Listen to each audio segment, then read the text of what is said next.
It is the end of March, which means that we are reaching the end of the first full month of the war in Ukraine. Now, I've never really talked about the opening days of this conflict, and I think that it is important to talk about those first few days as well as to explain how this conflict has evolved up until now, to get an understanding of how we got to where we are, and to also explain where many of these ridiculous fakes that we have seen from Western media are ultimately coming from.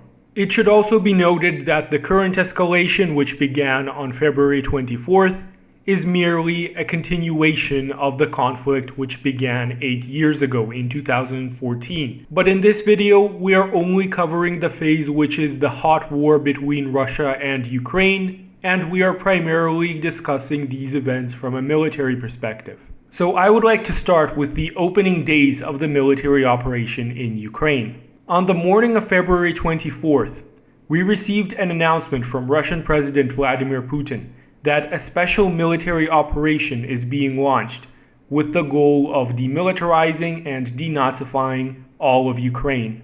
At the same time, Russian forces began to enter the Donbas region, as well as southern Ukraine, namely Kherson Oblast from Crimea, and northern Ukraine, Kiev and Chernigov Oblast from Belarus. In these first few days, the Russian military made massive territorial gains. Most of the territory that Russia holds in Ukraine, even as of now, as of March 31st, were in fact secured by Russian forces in the opening week of the conflict. However, as Russia made these massive territorial gains, various photos and videos appeared on the internet showing captured Russian equipment, destroyed Russian armor columns, and in many of these cases, the videos of captured Russian equipment and of destroyed Russian vehicles were not accompanied with the bodies of dead Russian servicemen. That is to say, a lot more equipment was lost than the number of personnel, either captured or killed. And oftentimes, specifically in the context of vehicle columns. Please note that this is not to say that there were absolutely no columns of armored fighting vehicles or of tanks,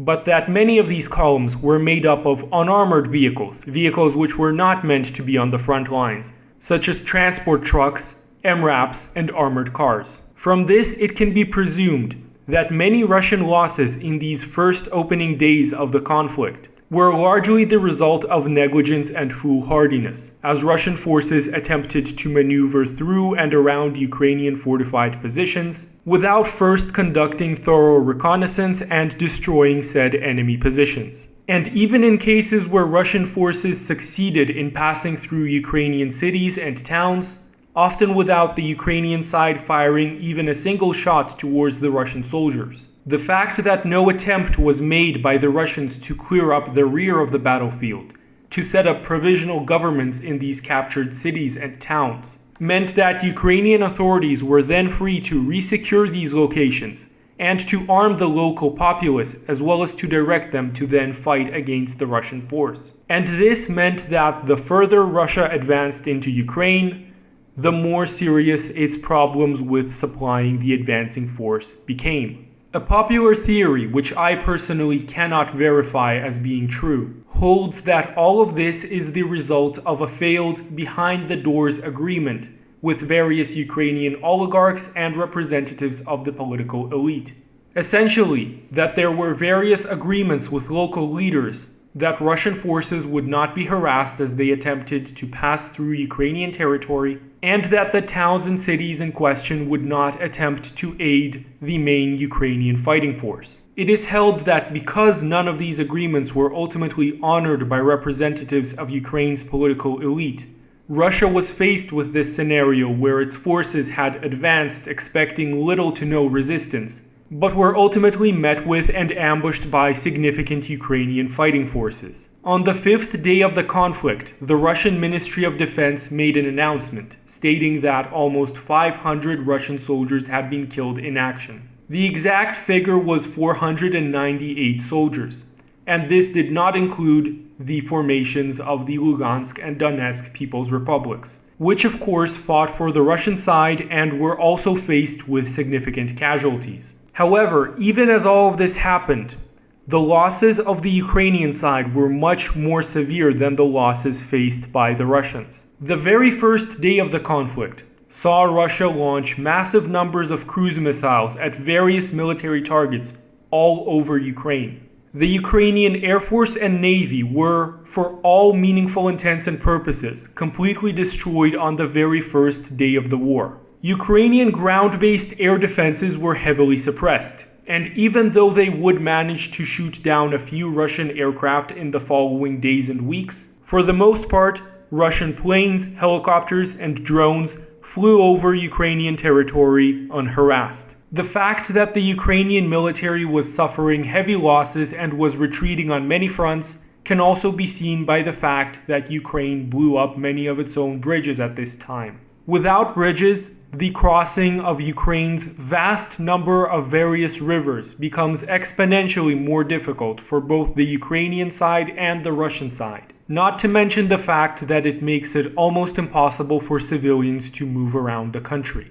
And as a direct result, the economy of a country which is already reeling from a war becomes catastrophically crippled to the point where starvation becomes a real prospect. All of this is to say that the Ukrainian military would not have blown up so many of its own bridges unless it was facing a catastrophic military situation, and that its command was seriously spooked at the prospect of the Russian force advancing much further and much more quickly.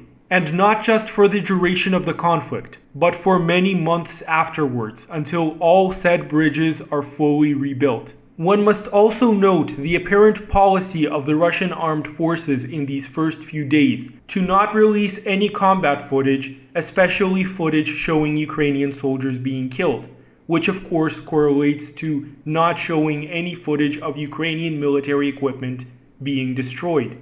And this is most likely the direct result of Russia being completely unprepared for the information front of this war.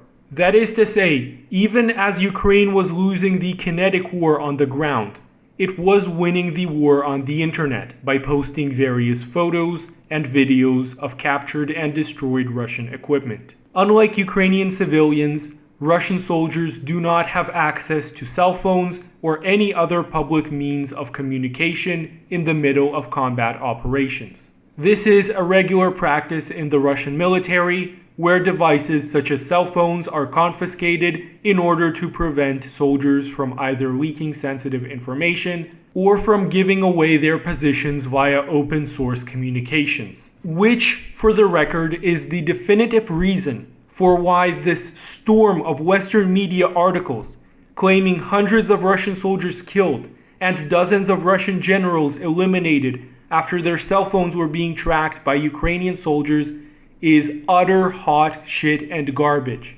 This physically cannot happen, as Russian servicemen do not have access to such devices in the middle of a war. During these first few days, the servicemen of the LNR and DNR militia, which were not subject to these restrictions, filmed plenty of footage showing destroyed Ukrainian armor and captured Ukrainian positions.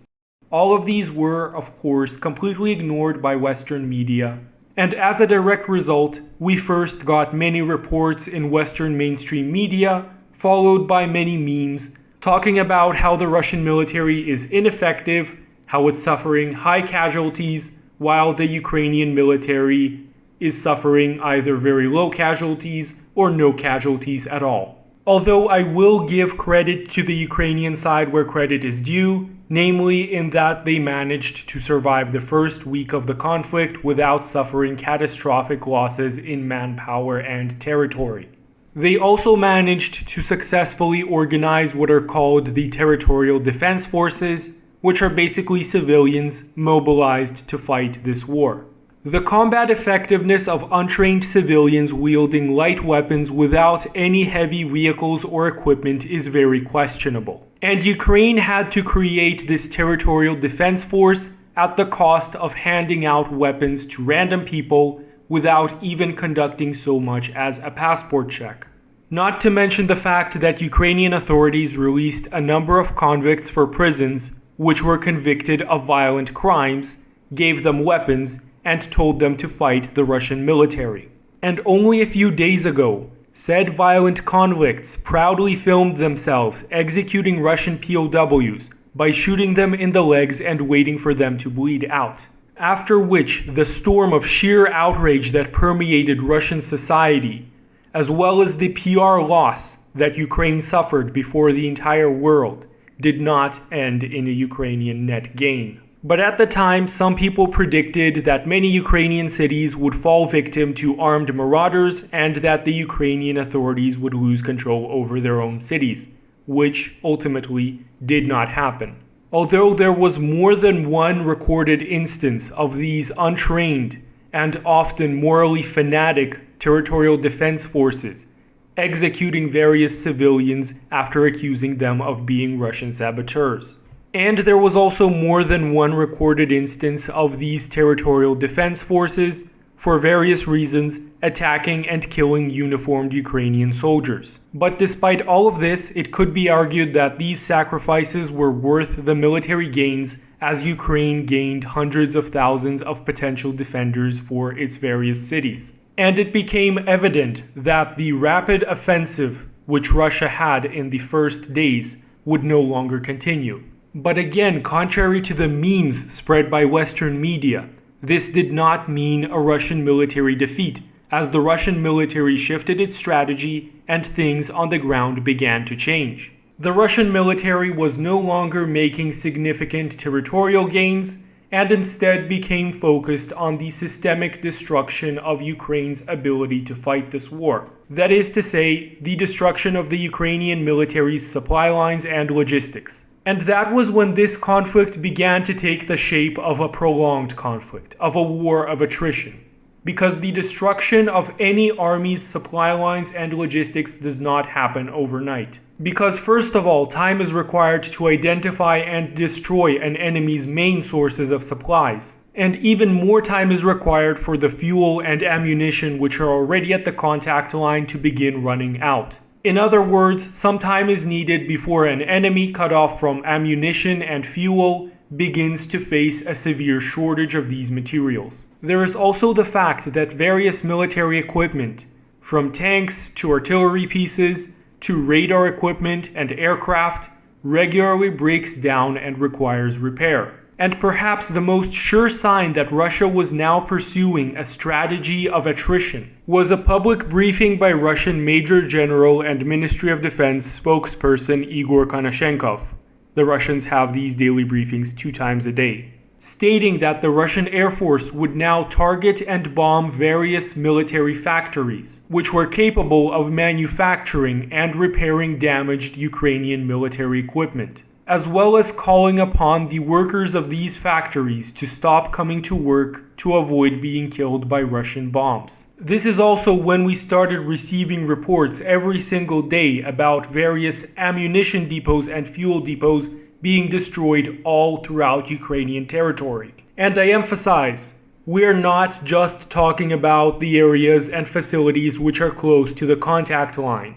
We are also talking about depots in cities like Lvov, Ivano-Frankivsk, in Lutsk, which are all many hundreds, even close to 1,000 kilometers away from any fighting. It should be noted that no modern military, irrespective of how well trained, equipped, motivated, and numerous its soldiers are, can operate effectively when facing critical fuel and ammunition shortages.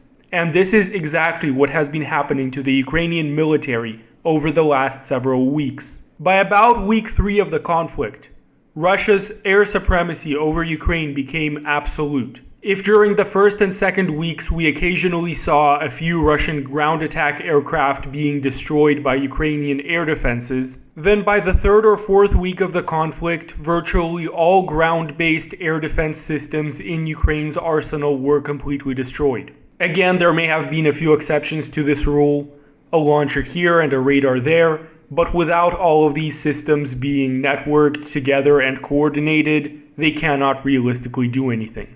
And perhaps the most telling evidence of the fact that Russia has total air dominance over Ukraine is the fact that Ukraine is not shooting down any Russian drones. Every single day over the last several weeks, the Russian Ministry of Defense has posted multiple videos of its soldiers using Orlan-10 reconnaissance drones, as well as Forpost-R and Inohodets combat UAVs. These drones are very cheap, very numerous, and very easy to shoot down compared to manned aircraft. And the fact that the Ukrainians have not managed to shoot any of them down, with the exception of a few Orlan 10s, which weigh on the order of 15 kilograms, do not fly very high, have no countermeasures, and are incredibly cheap even by drone standards. All of that is very telling of the fact that Russia controls the skies over Ukraine. The Ukrainian stockpile of drones, on the other hand, has been dwindling rapidly. Perhaps the most telling evidence here is that Ukraine had 36 Turkish-made Bayraktar TB2 combat UAVs when this conflict began. During weeks 1 and 2 of this conflict, we saw multiple videos of these drones striking Russian positions and armor columns. And in 1 or 2 of these strikes, even large and expensive air defense platforms such as Buks were destroyed. However, the last successful drone strike footage released by the Ukrainian military, to the best of my knowledge, was on March 16th. And the Russian Ministry of Defense has announced that it has destroyed all but one Ukrainian Bayraktar UAV. However, it should be noted that there is a possibility of Ukraine being supplied with more Turkish drones, especially since Western countries and NATO countries are regularly supplying Ukraine with equipment at this point. But as of right now, when the Russian Ministry of Defense talks about Ukrainian equipment losses in its daily briefings, it makes no mentions of Bayraktar drones. It talks about 2, 3, 4 various Ukrainian drones being shot down, but these are very small drones and they are nowhere near as combat capable as the TB2 Bayraktar. Likewise, we are not receiving either footage or reports of Ukrainian drone strikes on Russian positions. And the fact that the Russian military position is becoming stronger every single day, while the Ukrainian military position is becoming weaker, can also be seen in the official figures of losses for the Russian military. On March 25th, during a briefing, Russian General Igor Konashenko announced that 1,351 Russian soldiers were killed in action since the operation began. This is after 1 month since the conflict began. And here I would remind everybody that the casualty figures for the Russian military on day 5 of the operation were 498. If these figures are to be believed, then it would mean that Russian casualty figures during the opening day of this operation were at about 100 soldiers per day, whereas the next 25 days only saw an average of about 30 to 35 Russian soldiers killed in action. The number of wounded soldiers at both points in time was roughly 3 times that of the number of soldiers killed in action. Going off of these numbers, it stands to reason that daily Russian casualties dropped by about a factor of 3 between the first week of the operation and the following weeks. And all of this was happening as the bloody battle for the city of Mariupol was unfolding. And we are talking about what is perhaps one of the most devastating urban battles since the Second World War. It is reasonable to presume that most Russian casualties around this time were in the city of Mariupol, where Russian Marines, militias of the LNR and DNR, as well as volunteer battalions of the Chechen Republic,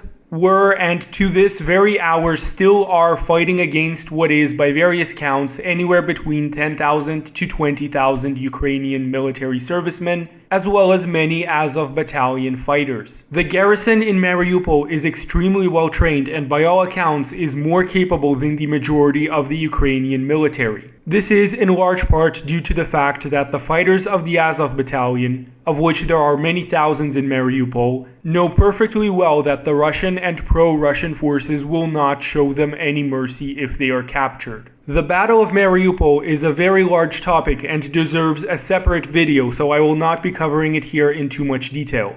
But suffice it to say, the last several weeks have seen tens of thousands of Russian soldiers tied down in the fighting in Mariupol. Considering that the total size of the Russian force in Ukraine stands only at about 200,000 soldiers, we are talking about a significant fraction of all Russian soldiers in Ukraine.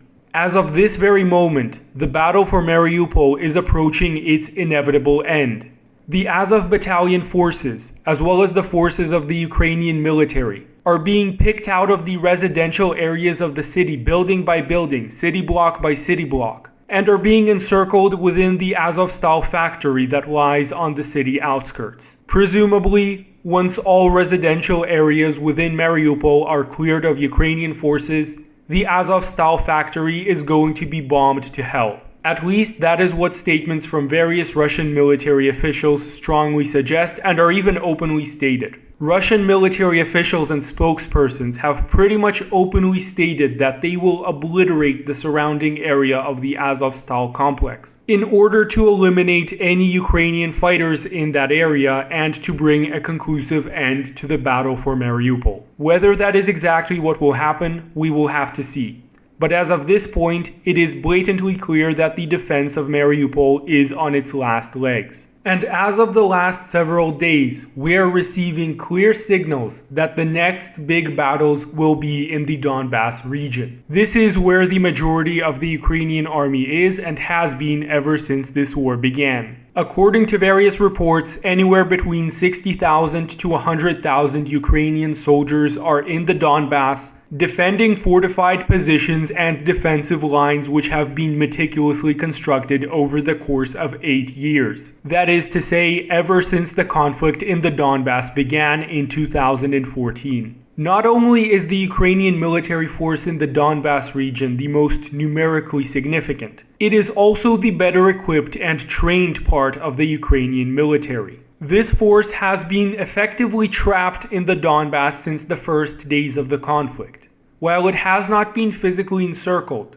Russian air supremacy, continuous reconnaissance, as well as attacks on Ukrainian logistics have made it a certainty that it is virtually impossible to move this force anywhere without the majority of it being destroyed by Russian air attacks. Over the last several days, the Russian military has redeployed large numbers of soldiers from the Nikolaev front and the Kiev-Chernigov fronts in order to prepare for a massive offensive on this Ukrainian army grouping in the Donbass. And in fact, as I'm recording this video, it seems that the opening phases of this offensive have already begun. And we are seeing battles unfold in the Donbass which are much larger than what we've seen over the last 30 days. More damning evidence that the war in Ukraine is going to intensify before it simmers down is that on March 24th, Russian military enlistment offices, or voenkomats as they are called in Russian, officially announced that they would be taking in Russian volunteers to fight in the Ukraine war. As of this moment, only former soldiers with military experience and combat experience are being considered. But even so, this would mean that the Russian force in Ukraine is about to be reinforced with tens of thousands of fresh volunteers. And that is the short term. In the long term, if it is necessary, Russia can deploy a lot more forces to Ukraine than it has up until this point. And for all we know, that may very well happen in 1 month or 2 months or even later if the war is still continuing at that point. The operation to clean out the Donbass of any combat-capable Ukrainian forces will most likely take several weeks. This is what the Russian military is referring to as the second phase of the war. But after the second phase, there will almost certainly be more phases to come and more military objectives for the Russian Federation to achieve. And that is what we have seen from this conflict up until this point. I do not want to make any predictions in this video. I do not want to make any guesses or thorough analyses as to what is to come. This is just a summary of what we have seen unfold in this war up until now. If you enjoyed this video, please be sure to leave a like, leave a comment voicing your thoughts, and be sure to check out my backup channel on Rumble. The link is in the video description below. That is all I have to say about this topic for now. As events on the ground unfold and we receive more news, I will be making more updates and more summaries as to what has happened in the Ukraine war.